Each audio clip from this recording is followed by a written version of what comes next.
Mark, did you ever consider rapping? Was that ever on the table? No.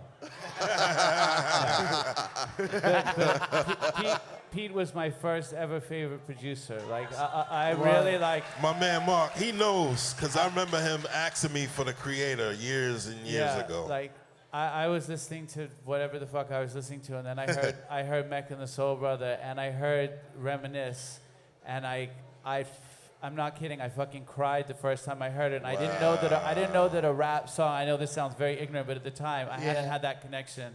And it was so meaningful in that whole record, and it's still fucking timeless in everything you do. Thank you so much, bro. Hey, Pete, you gotta tell them when you made that beat how you because you felt the same way. Because Trouble T.R.O.Y passed away, right. So we was all sad about that.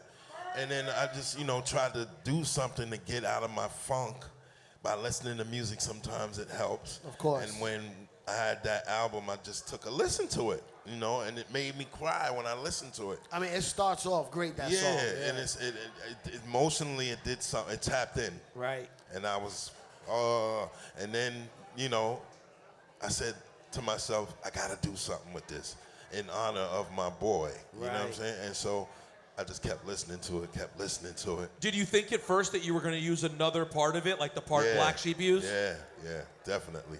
Because they used that part. I didn't even use that part. I just used what was in the rest. In the middle, And so when I heard the bass line, that's when things started to turn on, because that bass line was crazy. Then I said... Wait, you heard the bass line before the horn? Yeah.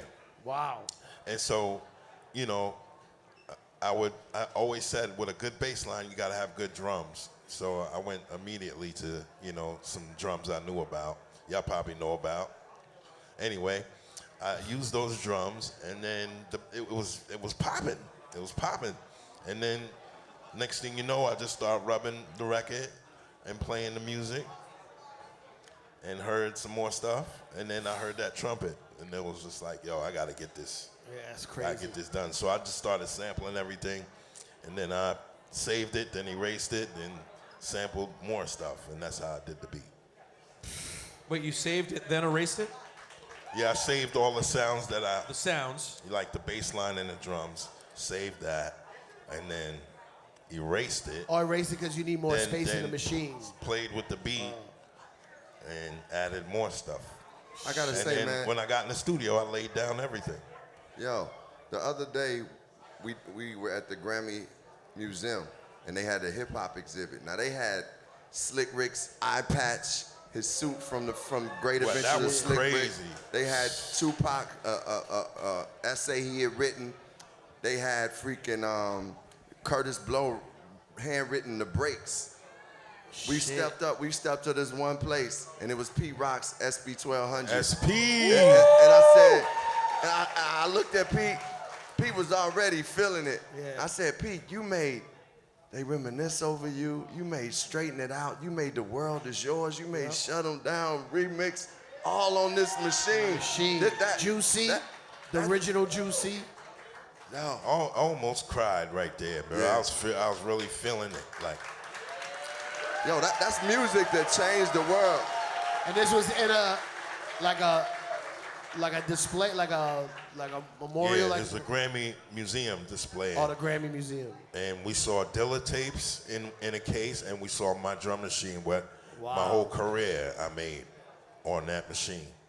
Did you think about stealing it back like OJ did with his merch? I don't gotta steal it back. Wait, it's not the same situation. It's a different situation. You pull a gun out in the hotel room? I need my beat machine back. But I was really happy to see it in there. Yeah, I thought about all the music I made on that thing, from beginning in my bedroom to trying to master it and figure it out, to making the hits from it, and just the emotions. Did you jump around on there?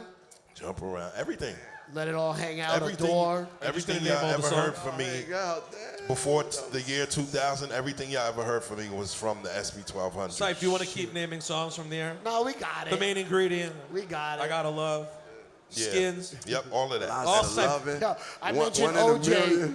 I mentioned OJ. Carmen got a all burn SP. stage. She's like, hold on, negative energy.